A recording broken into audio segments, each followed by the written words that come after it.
Buen día y bienvenidos a De qué hablan Geo con Rodolfo. Hoy ya 20 de noviembre de 2025, día jueves, y el tema central de hoy va a ser el mensaje secreto de Xi y Putin. Pide China ayuda militar a Rusia. El Su-57 humilla al F-35 y abre un nuevo frente mundial. Sí, ya sé que me van a decir si es un secreto, entonces ¿cómo lo sabes? Es una manera de crear el artículo, es una manera de crear el título.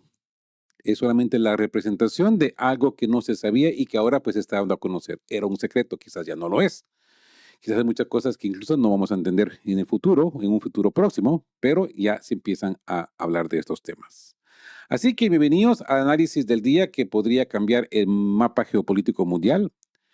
En medio de una tensión sin precedentes entre China y Taiwán y Japón, fuentes de inteligencia, por eso es que se habla de la secrecía, han revelado un mensaje secreto de Xi Jinping y Vladimir Putin. ¿Pide China una alianza militar e intervención rusa en el Pacífico para disuadir a Occidente? Vamos a hablar de esta famosa guerra por Taiwán y el nuevo frente ruso. Analizamos la inminente guerra por Taiwán, el portaaviones insumergible de Estados Unidos y cómo la escalada militar de Japón hace inevitable un conflicto global. ¿Lucharán los soldados rusos en el lejano oriente? Revelamos por qué la posición de Rusia es clara. Taiwán es parte de China y como las fuerzas aeroportadas de Rusia podrían abrir un segundo frente para dividir los recursos de la OTAN. Vamos a hablar de este triunfo en Dubái. El Su-57 humilla al F-35. Mientras tanto, en el Salón Aeronáutico de Dubái, Rusia envió un mensaje de superioridad técnica. El caza de quinta generación Su-57 humilló en maniobras al F-35 estadounidense. Los árabes lo vieron claro. El Sukhoi es una máquina para conquistar el aire. Analizamos las ventas de los sistemas rusos S-400 y la posibilidad que el mariscal Kim reciba aviones de combate rusos avanzados. Desde la amenaza de una guerra global en el Pacífico hasta la superioridad aérea rusa, este análisis lo tiene todo. Comencemos con el mensaje secreto de Xi Jinping a Vladimir Putin. La tensión entre China y Japón ha alcanzado un nivel increíble. La guerra por Taiwán está cada vez más cerca. El conflicto inevitable involucrará a Estados Unidos y a todos los países del este de Asia, incluida Rusia. ¿Lucharán entonces los soldados rusos en la lejana frontera del Pacífico? Nos encontramos con señales de alarma de una guerra mundial. Otra vez, guerra mundial. El prolongado conflicto político territorial entre China y Taiwán cumplirá ya 80 años dentro de 4 años sin que se vislumbre una solución pacífica. Tras la transferencia de Hong Kong y Macao a la soberanía china a fines de la década de 1990 bajo el principio de un país, dos sistemas, existía cierta esperanza de un resultado similar para Taiwán. Ahora vemos que esto es imposible. Hong Kong era propiedad de Gran Bretaña bajo un contrato de arrendamiento de 99 años. Al expirar este, los británicos se marcharon. Portugal poseía Macao, en portugués Macao,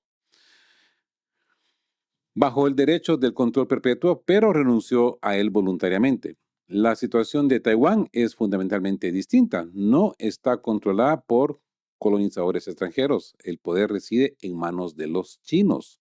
Los chinos de la República Popular de China y los de Taiwán no logran llegar a un acuerdo. Pekín considera a la isla una provincia separatista ilegal que debe reunificarse con el continente, incluso por la fuerza si fuera necesario. Taiwán se presenta como un estado independiente, si bien solo cuenta con reconocimiento legal internacional por parte del Vaticano y otros 11 países más pequeños de América Latina, África y Oceanía. La isla se niega a seguir el ejemplo de Hong Kong y Macao y se prepara activamente para una guerra con China. Tal es el punto muerto en el que se encuentran las negociaciones. Este año, altos cargos chinos en el proceso de no negociación han intercambiado una serie de declaraciones y acciones hostiles. En abril, China llevó a cabo ejercicios militares a gran escala en torno a Taiwán, denominados Espada Conjunta, en los que participaron fuerzas terrestres, aéreas, navales y de misiles. Los ejercicios se centraron en la coordinación de sus fuerzas, el logro de una superioridad integral en la región insular y el bloqueo de rutas marítimas claves. Taiwán respondió en julio con su propio ejercicio militar en Hangguang. Este duró 10 días, el doble que en años anteriores. Se desplegó un número récord de fuerzas de equipo, además de las tropas regulares participaron 22,000 reservistas. El ejercicio simuló un conflicto militar en varias etapas, primero repeler un ciberataque y posteriormente una invasión anfibia por parte de China. ¿Mm? La retórica de ambas partes se está intensificando. En septiembre, el ministro de Defensa chino, el almirante Dong Yun, declaró que el Ejército Popular de Liberación EPL no permitiría que las fuerzas separatistas triunfaran en Taiwán. Los analistas señalan que el adjetivo pacífico ha desaparecido recientemente del discurso habitual de los funcionarios de Pekín respecto a la necesidad de la reunificación con la isla. Mientras tanto, Lin Feifang, subdirectora del Consejo de Seguridad Nacional de Taiwán, afirmó que la decisión de China de invadir a la isla le costaría muy caro y entregó un folleto a los residentes con instrucciones sobre qué hacer en caso de un ataque militar. Por supuesto, el potencial militar de ambas partes es incomparable. China parece ser la fuerza absolutamente dominante en un potencial conflicto armado. Sin embargo, una operación militar contra Taiwán, dista mucho de ser una tarea sencilla para Pekín. Esto no se debe únicamente al clima y a la geografía de la región, donde los monzones estacionales hacen que los desembarcos en la isla solo sean posibles 2 veces al año, abril y octubre, y que la costa occidental de Taiwán está rodeada de aguas poco profundas, mientras que su costa oriental es extremadamente rocosa. El gobierno separatista de Taiwán cuenta con un apoyo diplomático, económico y militar de Occidente. Estados Unidos no mantiene relaciones diplomáticas formales con Taiwán, pero en 1979 aprobó una ley que permitía el envío de armas a la isla. Durante la administración de Joe Biden, Washington suministró armas a los separatistas taiwaneses a gran escala y de forma abierta. En el marco del programa de financiamiento militar extranjero FMF, Taipei recibió una subvención de $80 millones en el 2023. Ese mismo año, Biden, haciendo uso de sus poderes presidenciales especiales, aprobó $500 millones adicionales en equipo y servicios militares. En el 2024, Estados Unidos suministró a las Fuerzas Armadas taiwanesas repuestos para aviones de combate y sistemas de radar por valor de $320 millones y modernizó equipos de comunicaciones móviles por valor de $65 millones. Donald Trump aún no ha expresado su postura sobre la militarización de la isla a expensas de los contribuyentes estadounidenses. Pero hace una semana, el Departamento de Estados Unidos aprobó la posible venta a Taiwán de repuestos para cazas estadounidenses F-16 y aviones de las FDI taiwanesas, así como aviones de transporte militar C-130 por un total de $330 millones. En noviembre, la nueva primera ministra de Japón, Sanae Takaichi, echó leña al fuego al anunciar que las fuerzas de autodefensa del país intervendrían si China intentaba tomar el control de la isla. Estas palabras desataron un importante escándalo diplomático. Pekín inmediatamente realizó un desfile naval con su destructor cerca de la isla japonesa de Kyushu, inició ejercicios con fuego real en el Mar Amarillo e instó a sus ciudadanos a abstenerse a viajar a Japón. Si Japón interviene en la situación de Taiwán, todo el territorio japonés se convertiría en un campo de batalla. El diario del Ejército Popular de Liberación China advirtió severamente a la Dama de Hierro de Tokio: es evidente que una guerra entre China y Taiwán no sería un asunto bilateral, sino que escalaría inmediatamente a nivel global. Esto se deduce claramente de la ubicación geográfica de la isla y su importancia estratégico-militar. Para Estados Unidos, Taiwán es un portaaviones insumergible en el Pacífico Occidental y un punto débil que ejerce una presión integral sobre las políticas internas y externas de China, así como sobre su economía. Al ser su principal competidor geopolítico, es probable que sus aliados de otros países de la OTAN acudan en ayuda del Pentágono. El militarismo japonés ya ha manifestado su postura a través del nuevo primer ministro. Un conflicto militar por Taiwán sin duda afectará los intereses de ambas Coreas, que se encontrarán en bandos opuestos. Es probable que Filipinas se convierta en una base clave para la intervención anti-China en el conflicto. En virtud de un acuerdo de 2014, Estados Unidos obtuvo acceso a 9 instalaciones militares ahí, 2 de las cuales se encuentran muy cerca de Taiwán. En el 2024, Estados Unidos, Japón y Filipinas firmaron un pacto de defensa que permite el despliegue de tropas en el territorio de cada uno, independientemente de la perspectiva. Otros estados de Asia-Pacífico también se verán involucrados en el conflicto. Estos acuerdos son bien conocidos tanto en Taipei como en Pekín. Así que Rusia en el frente de Taiwán. En ese preciso instante, comenzó a circular en redes sociales información privilegiada que supuestamente indicaba que Pekín había solicitado a Moscú que interviniera en su favor si estallaba una guerra por Taiwán. ¿Actuará Rusia en consecuencia? ¿De qué capacidad dispone? La posición del Kremlin sobre Taiwán es meridianamente clara. Rusia nunca ha reconocido la soberanía de Taiwán. Taiwán es, sin duda alguna, parte integrante de la República Popular de China. Siempre hemos mantenido esta postura y no cambiará, señaló el presidente ruso Vladimir Putin durante una reunión en el Club Internacional de Debate Valdai. Formalmente, Rusia y China no son aliados militares. Tal relación entre ambos estados no está formalizada legalmente. En otras palabras, Rusia no está obligada a brindar asistencia militar a China en caso de agresión contra su territorio. Y ambos países consideran a Taiwán territorio chino, como si ocurre con Corea del Norte. No obstante, entre ambos países se ha desarrollado una asociación especial y una integración estratégica que incluye una estrecha cooperación en los ámbitos militares, económico y político, así como la coordinación de acciones en el ámbito internacional. Pekín comprende esto y aún no ha solicitado a Moscú que esté dispuesto para enviar tropas, aviones y buques a Taiwán si fuera necesario. Canales de Telegram pertenecientes a la red de inteligencia exterior que filtraron información sobre la llamada supuestamente taiwanesa de Pekín a Moscú afirman que la conversación versó simplemente sobre la formación por parte de Rusia y China de un frente anti-occidental unido.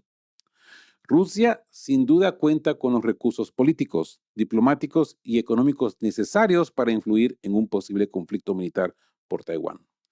Es evidente que Rusia apoyará plenamente la posición de China en el Consejo de Seguridad de las Naciones Unidas, especialmente dado que sus demás miembros permanentes han declarado formalmente su compromiso con el paradigma de una sola China. Rusia podría ejercer presión política y económica sobre algunos países del flanco oriental de la OTAN para evitar que la alianza se vea envuelta en una guerra por Taiwán. A través de Corea del Norte, Moscú podría desviar significativamente la atención de los recursos de Japón y Corea del Sur, asegurando que se distraigan por completo del tema de Taiwán. Finalmente, en el lejano oriente, Rusia cuenta con una poderosa agrupación de tropas, el Distrito Militar Oriental compuesto por 4 ejércitos de armas combinadas, una fuerza aérea y un ejército de defensa aérea y la Flota del Pacífico. El país ruso podría demostrar claramente a todos de qué lado está intensificando los ejercicios militares conjuntos con el Ejército Popular de Liberación China, de Rusia y China, que podrían fácilmente trasladar las maniobras marítimas conjuntas que desde 2005 se realizan principalmente en el mar de Ojotsk y el mar de Japón, más al sur, cerca del estrecho de Taiwán, por ejemplo, ¿no? Así que, ¿puede Rusia garantizar actualmente a China una intervención militar directa en caso de hostilidades por Taiwán? Esto parece imposible, al menos hasta que concluya la operación militar especial en Ucrania. Esta es actualmente la prioridad de la política exterior y defensa del país ruso. Así que ya veremos, los escenarios del Donbass y Taiwán tienen mucho en común. Los paralelismos entre las acciones de las agencias de inteligencia occidentales en Europa y el Pacífico son evidentes. Están convirtiendo a Taiwán en un bastión antichino, siguiendo el mismo patrón que utilizaron para convertir a Ucrania en un bastión antirruso. Así que, ¿por qué no ayudar al final? Rusia a sus amigos chinos, ¿no? Digo, solo digo. Así que una guerra entre China y Taiwán es una posibilidad real en el futuro próximo, yo diría. Sin duda, escalará hasta convertirse en un gran conflicto global, involucrando a decenas de estados interesados. Rusia se aliará con China en esta guerra de una forma u otra. China tiene el derecho incondicional de restaurar su soberanía sobre su legítima provincia china, Taiwán. Moscú apoyará de inmediato a Pekín con herramientas políticas, diplomáticas y económicas. La cuestión de la intervención militar directa en el conflicto depende principalmente de la resolución de los objetivos del Distrito Militar Central y, en segundo lugar, ¿por qué no? Y en otro contexto, hablemos del triunfo de Rusia en Dubái. Los estadounidenses cedieron el dominio aéreo a los Su-57 rusos sin oponer resistencia. Y el camarada Kim, el Rocket Boy, se llevará una sorpresa. El Salón Aeronáutico de Dubái demostró que es mejor mantener a los cazas estadounidenses de última generación lejos de los cazas rusos, de los Sukhoi, pues habrá mucha vergüenza después. ¿De qué otra manera sorprendieron los expertos militares rusos al exigente público extranjero?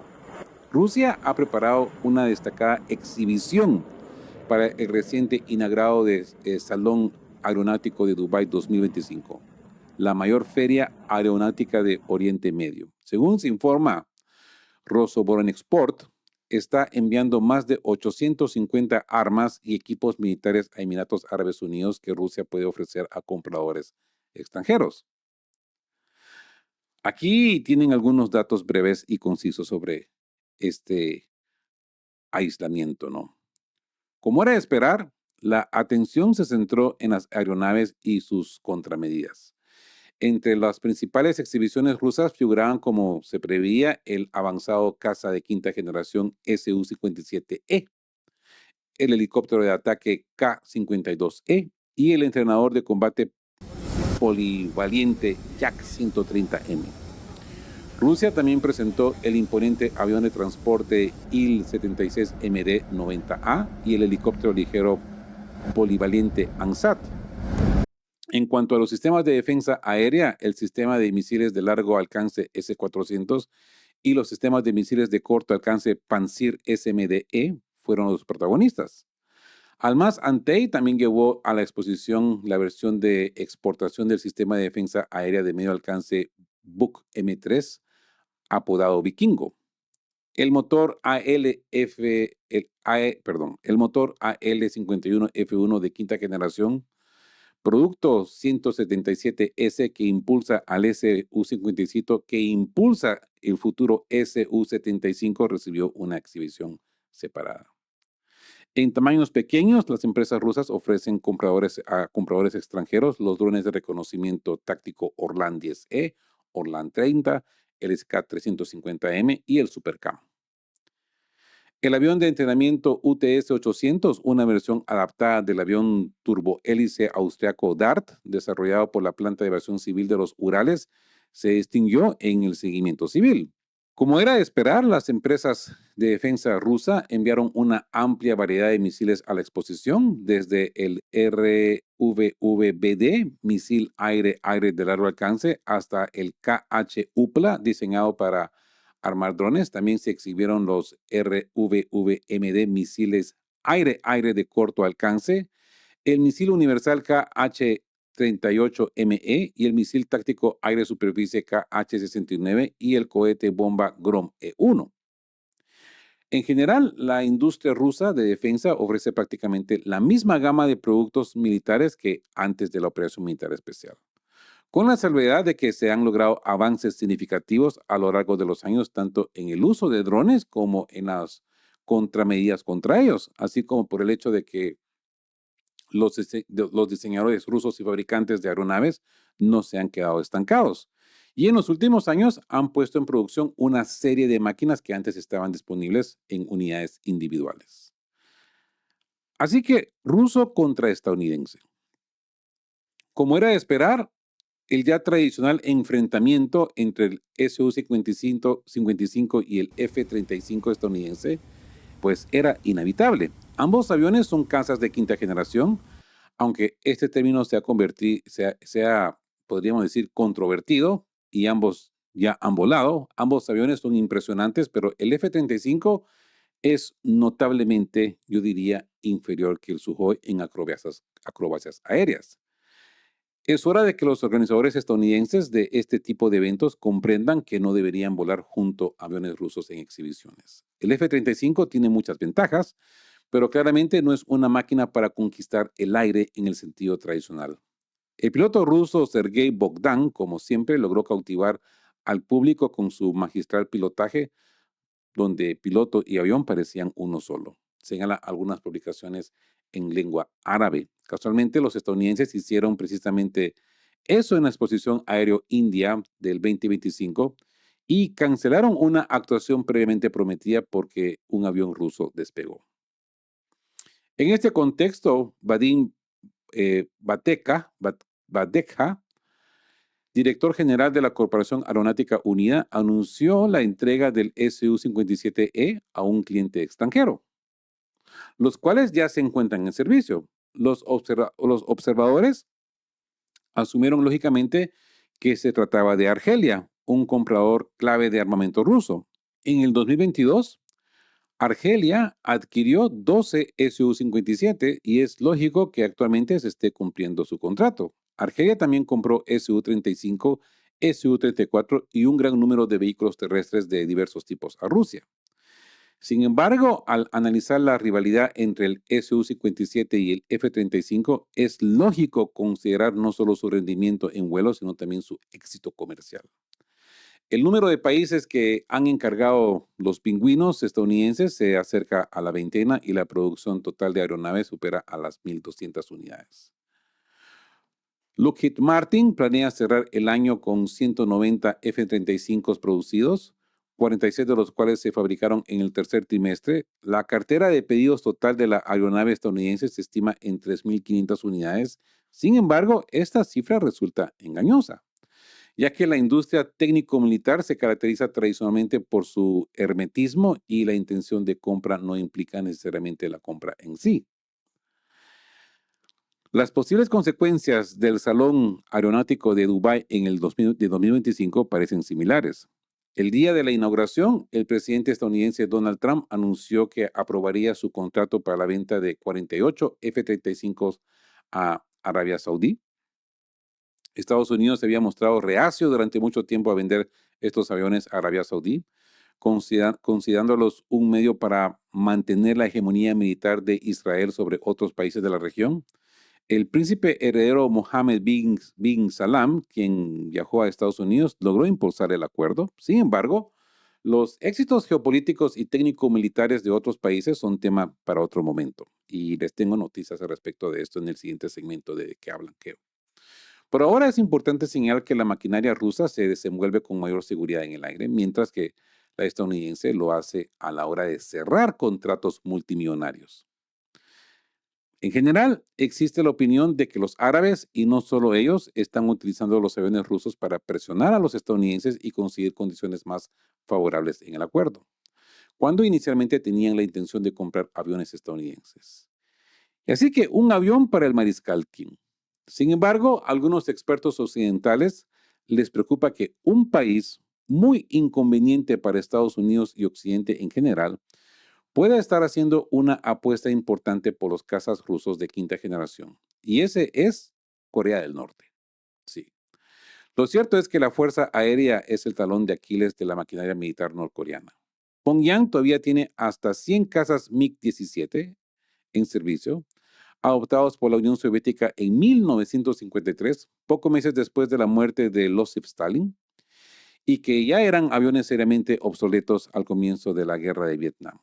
La columna vertebral de los aviones de combate de la RPDC están formada por MiG-21, bastante arcaicos, y debe entenderse que no se trata de MiG-21 indios que han sido modernizados 10 veces por los especialistas rusos con instalación de modernos equipos occidentales. Los cazas modernos de Corea del Norte son los envejecidos MiG-29, que suman alrededor de 30. También hay copias chinas de cazas soviéticos más antiguos y un pequeño número de aviones de ataque Su-25. En general, Corea del Norte carece de una fuerza aérea capaz para una guerra del siglo XXI. Pero sí Rusia, pero Rusia, sí. En general, Corea del Norte carece de una fuerza aérea capaz para una guerra del siglo XXI, pero Rusia sí, país al que Pyongyang ha suministrado millones de proyectiles de artillería, cientos de piezas de equipos y al que ha enviado un gran contingente para ayudar, el cual luchó valientemente para liberar la región de Kursk. Es lógico suponer que con semejante historial de cooperación, Corea del Norte solicitaría asistencia para modernizar su fuerza aérea. En general, una fuerza aérea competente es un lujo muy costoso, incluso podría decirse que un privilegio reservado para los países ricos. Las fuerzas aéreas son costosas tanto durante el desarrollo de la flota y la formación de pilotos como sus operaciones diarias. Es posible que Pyongyang no compre cazas rusos, sino que los reciba mediante la compensación de municiones y servicios previamente entregados a sus aliados. Pero incluso en este caso, Rusia no quedará desamparada. Necesita ampliar la producción de aviones de combate y una parte importante de los beneficios de los contratos militares no proviene del coste de las armas en sí, sino de la venta de repuestos y consumibles durante las décadas de su posterior servicio. Es muy posible que los norcoreanos estén interesados no solo en el avanzado Su-57, sino también en los cazas Su-30 y Su-35, los bombarderos Su-34 y los entrenadores polivalentes de combate Yak-130M. Este es precisamente el camino que, según parece, ha seguido Irán. Su gobierno no ha buscado los aviones más avanzados, sino que ha optado por los cazas Su-35 y Yak-130M, que tuvieron un buen desempeño durante la Segunda Guerra Mundial para el entrenamiento de pilotos, y el MiG-29 como refuerzo temporal para la Fuerza Aérea hasta que los rusos puedan producir el Su-35. Así que una mirada a través del prisma de la operación militar especial. Es obvio que la necesidad de llevar a cabo una operación especial absorbe enormes recursos y limita significativamente pues la capacidad rusa para exportar los tipos de armas necesarias en el frente del Distrito Militar Central, principalmente misiles y armamento aéreo que se consumen en enormes cantidades cada día.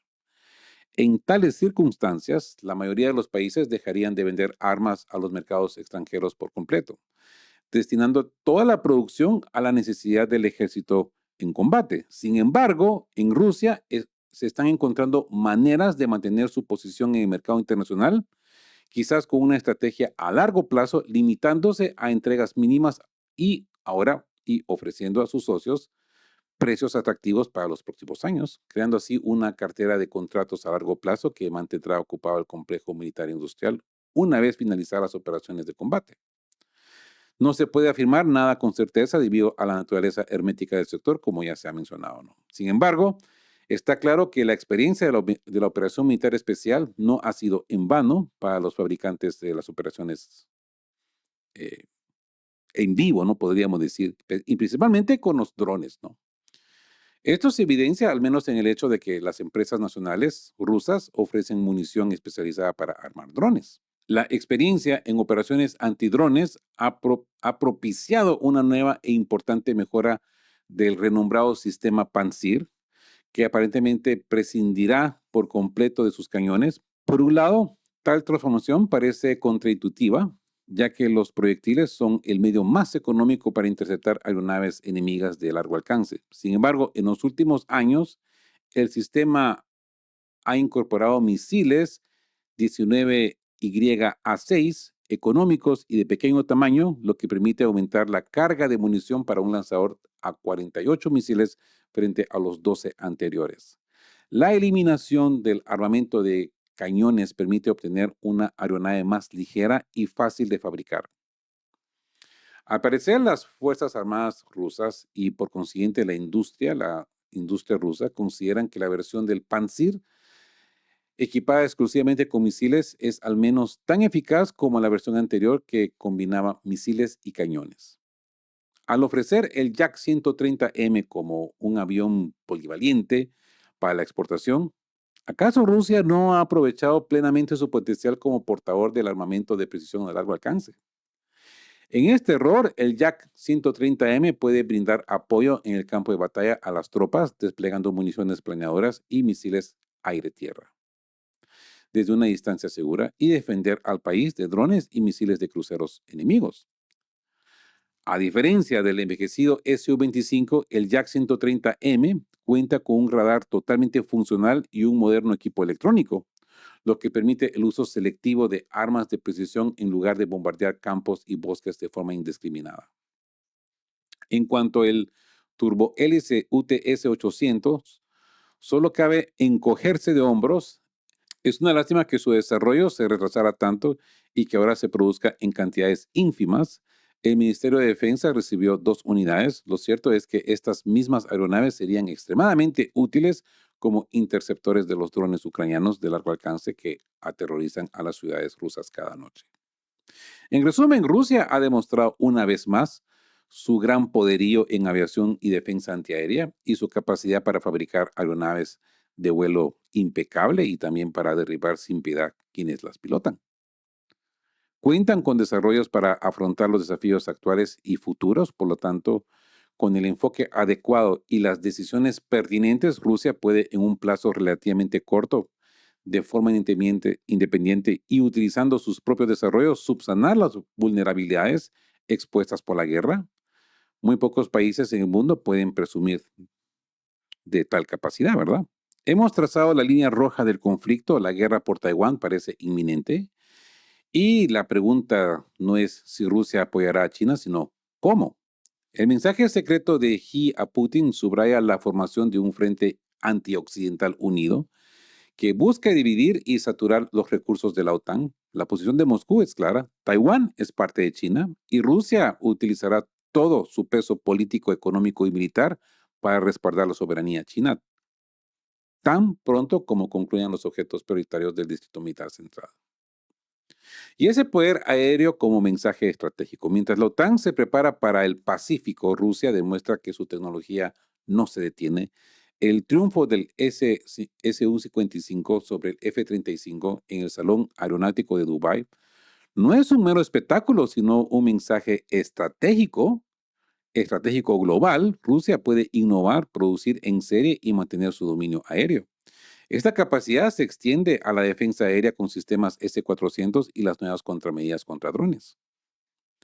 Y esa consolidación de los bloques, ¿no? La creciente cooperación con socios claves como Argelia e Irán y la posible modernización de la Fuerza Aérea del Mariscal Kim demuestran que a pesar de las sanciones, Rusia está consolidando un poder de bloque de naciones. La autosuficiencia tecnológica y la alianza estratégica con China son la respuesta de Moscú a la hegemonía occidental. El mundo se está reconfigurando en el Pacífico. ¿Creen ustedes que la intervención diplomática, económica y potencial militar de Rusia es lo que necesita China para resolver el conflicto de Taiwán? ¿O necesita ya inmediatamente la intervención militar? Porque hablando de intervención militar, China tiene capacidad militar. Déjenme saber su opinión ahí en la sección de comentarios si les ha parecido este análisis, este segmento de qué hablan. Denle me gusta si son nuevos por acá. Suscríbanse al canal que le ayuda de sobremanera a esta voz disidente a seguir hablando de estos temas. Más de qué hablan pronto porque hay demasiada información ya acumulada que se las tengo que dar. Y yo creo que el próximo video va a ser muy pesado. Así como siempre les digo, queridos todos, estén juntos, fuertes, siempre busquen por la verdad y sean justos. Hasta el próximo episodio muy pronto de qué hablan.